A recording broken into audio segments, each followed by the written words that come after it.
But first, let's make sure you're a responsible coder. Friends don't let friends code nonsense. So let's use the same graph to answer the age-old Salesforce question. How do I know when to code and when not to code? The answer to this is surprisingly simple. Let's say you have a requirement that only needs this much power.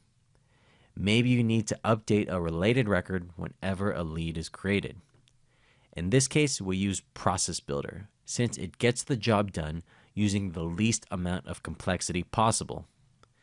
Scenario 2, you have a requirement that needs this much power. Maybe you need to loop through a related list of records and update them all. Process Builder unfortunately cannot do this, but Visual Flow and Apex can. Again, we use the simplest tool available to us, which is Visual Flow.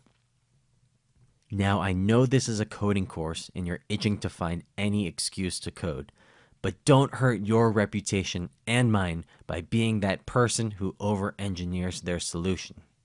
It's the equivalent of creating a bunch of custom fields that are never used just because you wanted to solve this one problem that no one even really cared about in the first place. Not good. Final scenario. You need to build something beautiful that requires a substantial amount of power. Then, and only then, is it time to roll up your sleeves and deploy some code. This point is so important that it's etched into the hallowed walls of the Apex Academy. Do not write code unless you have to.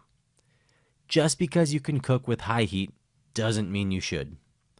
And don't worry, this is Salesforce we're talking about here.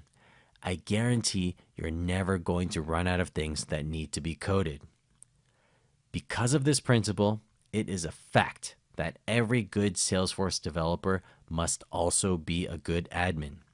You have to know how to use admin tools better than admins themselves. It's a big responsibility, but you know what they say. With great power comes great responsibility.